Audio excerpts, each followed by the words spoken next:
Si on replace le documentaire, c'est aussi avant tout, en tant que personne trans, de témoigner, je pense, de notre vécu, de notre point de vue, et de parler de nos transitions, de ce qui nous plaît et ce qu'on aime, et pourquoi, enfin, de toute la side un peu positive de nos existences. De manière assez mainstream, on est traités comme des monstres, au pire comme des monstres, sinon comme des curiosités, sinon fétichisés et vus comme des objets sexuels.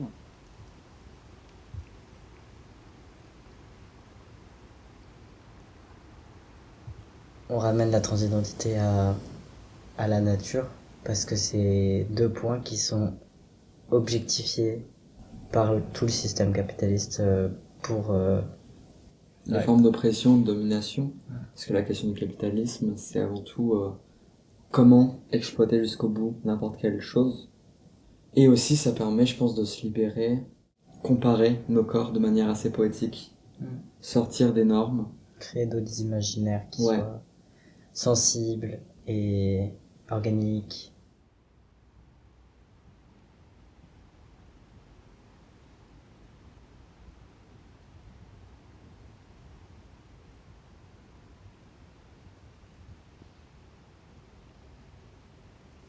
Donc voilà, après, c'est ça. En fait, la métaphore entre un corps qui se transforme et une plante qui pousse, une graine qui émerge du sol, une jeune pousse qui émerge du sol, un bourgeon qui éclot en une fleur, un champignon qui sort de terre, on peut la connecter facilement à la transidentité par ce truc-là de la transformation constante, tout le cycle des saisons et des plantes qui émergent. Il y a un état de stase ou un état de renfermement et un état d'éclosion.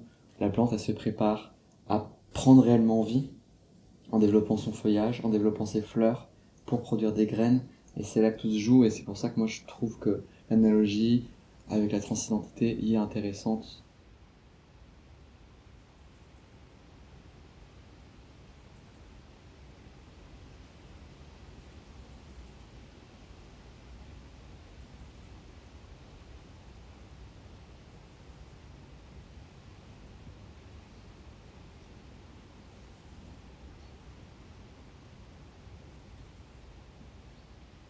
Parce que toi, tu disais que ça te parlait un petit peu moins cette comparaison aux plantes aussi.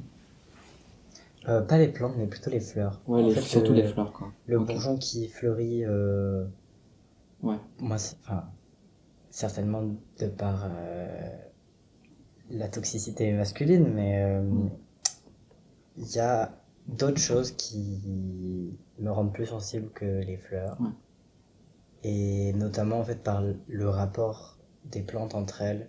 En fait, je suis plus intéressé par regarder un parterre de fleurs qui est composé, qui est complet, plutôt que d'avoir une unique fleur et qu'elle fleurisse 3 semaines dans l'année, quoi. Oui. Se comparer aussi à la beauté de la diversité des éléments qui composent notre monde. Ouais. La diversité des espèces de plantes, des espèces d'insectes, les symbioses entre espèces, interespèces, les réseaux de racines en forêt qui se sont connectés avec au mycélium, des champignons, et que tout communique les uns avec les autres, et qu'il y a ce truc-là de... On peut trouver ces images, on peut faire des comparaisons, des métaphores qui sont individuelles, de en tant que personne, on se métamorphose à manière d'une jeune plante qui se dévoilerait. Au moment où elle se révèle, en plus, enfin, quand une plante pousse et qu'elle se révèle, etc., elle connecte aussi ses racines à un réseau qui est beaucoup plus vaste. En filant la métaphore de ouais, toutes ces relations symbiotiques, ces connexions qui sont pas visibles à première vue dans le monde végétal, mais qui sont en fait extrêmement fortes et insoupçonnées en fait. Et c'est ça qui rend aussi tout beau, c'est pas l'unicité des espèces,